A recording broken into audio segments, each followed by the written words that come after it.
Welcome to the Typhoon HIL 600 closed-loop application video. In this video, we will demonstrate HIL 600 closed-loop operation with the Texas Instruments DSP industrial controller platform.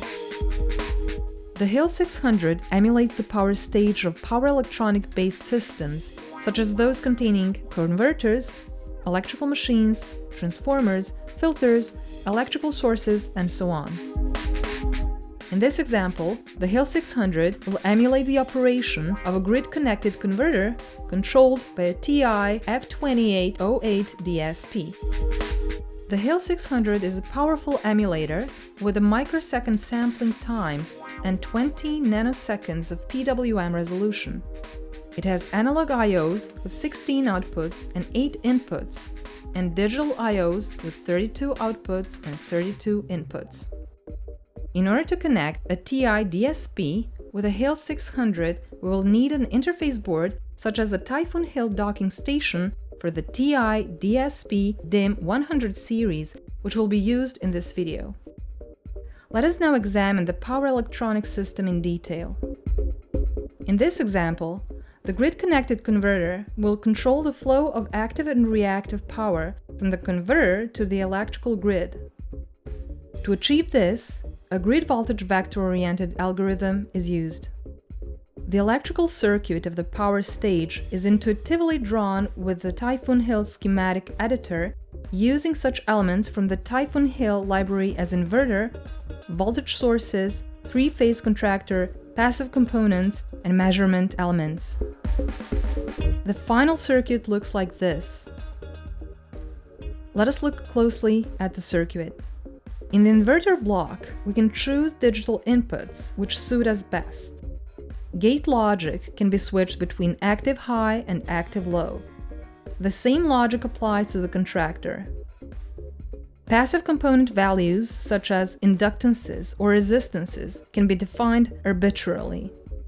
For closed-loop control, the following variables are measured and fed into the TI DSP: DC bus voltage, grid voltages, and grid currents.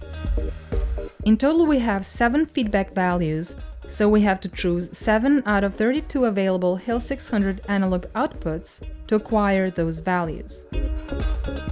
Now we compile the model, and after the compilation is finished, we download the compiled file. In this window, the HIL control panel will load sources and configure analog outputs. Let's start with sources. We need to load grid voltages. Then, 7 analog outputs need to be configured for the control feedback. We choose 7 analog outputs as mentioned earlier and allocate 1 variable to each analog output. Also, we define 4 variables that we would like to observe using, for example, a picoscope. Grid voltage and current of phase A, inverter line voltage and grid current of phase B. Now, we have to start the HIL 600 emulation. Keep in mind that the control is still not active, so we get to see only the grid voltage as a non-zero value. Let us now start the controller. We can do it using the TI control panel from the Typhoon HIL Control Center. Now, the controller is running and converter voltage and currents appear. We can set here the amount of active and reactive power. Let us set 500 volt amperes of the reactive power. We immediately are able to see that current and voltage are phase shifted by 90 degrees. If we set reactive power to 0 and active power to, say, 1 kilowatt, grid voltage and current are now in phase. Of course, we can continue testing our controller under all imaginable conditions, such as voltage sags, harmonic injection, faults, etc., and modified the design of the control algorithm until we are satisfied with the performance. At this stage, we could now unplug the tested and verified controller from the HIL 600 and connect it to the real drive, knowing that all the bugs have been fixed, the response is optimized, and more sets of conditions verified than could ever be done in the Power Lab.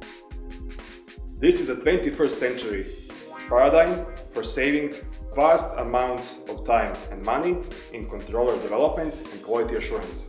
With HIL 600, you test until you run out of ideas rather than money.